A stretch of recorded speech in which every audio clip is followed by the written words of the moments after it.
कभी भी पढ़ाई ABCD 1 2 से नहीं शुरू होती।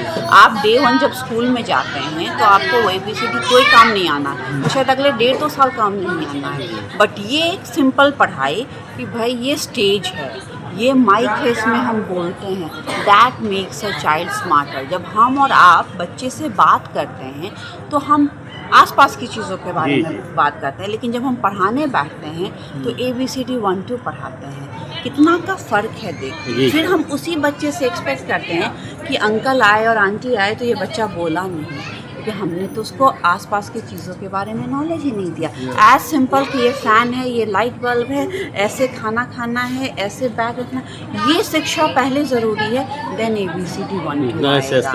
तो ये फ़र्क है जी। बहुत सुंदर मैम। बिहार फ़र्क है। देखिए सर, बिहारी का मैं नहीं बोलूँगी, ऑल ओवर इंडिया का, इसलिए न्यू एजुकेशन पॉलिसी में वो सब फ़र्क को एड्रेस किया गया। नया जो न्यू एजुकेशन पॉलिसी 2020 में आया है, तो बहुत फ़र्क तो बहुत का है, लेकिन कुछ चीज़ें यहाँ की अच्छी हैं। यहाँ की क्या अच्छी हैं? कम्युनिटी बेस्ड, कि यहाँ जैसे वहाँ बहुत ज़्यादा सिंगल फैमिलीज़ हैं जिसमें बच्चे सिर्फ मम्मी पापा को देख रहे हैं। यहाँ बच्चे रिश्ते बहुत सीखते हैं, वहाँ हर रिश्ता अंकल आंटी है, यहाँ बुआ चाची मामी, और बच्चे को पता है कि कोई भी मुझे समझा सकता है, कोई भी डांट सकता है। ये भी एक पेरेंटिंग है और ये भी एक शिक्षा है, तो वो यहाँ का बहुत मुझे अच्छा लगता है ना। जो मैंने यहाँ का आपको बोला कि डिफरेंस, कि पहले हम लोग एक चीज़ भूलते हैं कि एनवायरनमेंट के बारे में पढ़ाई, क्योंकि बच्चे कॉन्फिडेंस एक, हर पेरेंट चाहता है कि मेरे बच्चे में कॉन्फिडेंस होना चाहिए। कॉन्फिडेंस बाज़ार से खरीदने की चीज़ नहीं है। जितने आप बच्चे की बातें सुनते हैं, जैसे वहाँ मैं देखती हूँ कि एक छोटा बच्चा भी बात करने आएगा तो हर कोई उसकी बात सुनेगा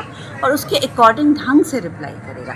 यहाँ जब 5-6 बड़े बैठते हैं तो कोई बच्चा बोलने आया तो पहला होता है, अरे रुको तुम, आपस में बात करें, अच्छा तुम बाद में सुनते हैं। ये नहीं होना चाहिए। मैं वहाँ देखी कि अगर बच्चा बात कर रहा है तो सब कुछ उसी समय छोड़ दीजिए, पहले बच्चे, एंड वही चीज़ बच्चे को कॉन्फिडेंस देता है बात करने का। तो ये सबसे बड़ा फ़र्क है। दूसरा जो मैंने शिक्षा में बोला कि आसपास की चीज़ों का फ्रूट है। अब जैसे मैं एक सिंपल एग्जांपल बताती हूँ मेरे स्कूल की पढ़ाई का, कि जब हम बॉडी पार्ट्स बच्चों को पढ़ा रहे होते हैं तो जनरली बुक से लोग निकाल के दिखा रहे हैं, ये कर रहे हैं। क्यों? बच्चों के पास बॉडी पार्ट्स हैं, बच्चे एक मिरर के सामने खड़े होते हैं, अपना हेयर, अपना आइज़, अपना नोज उस मिरर में देख के मुझे बताएंगे। मुझे बुक्स क्यों दिखाना है जब जो चीज़ फिज़िकली अवेलेबल है, जो चीज़ मैं एक्सपीरियंस बेस्ड पढ़ा सकती हूँ, वहाँ मुझे बुक्स की क्या ज़रूरत है?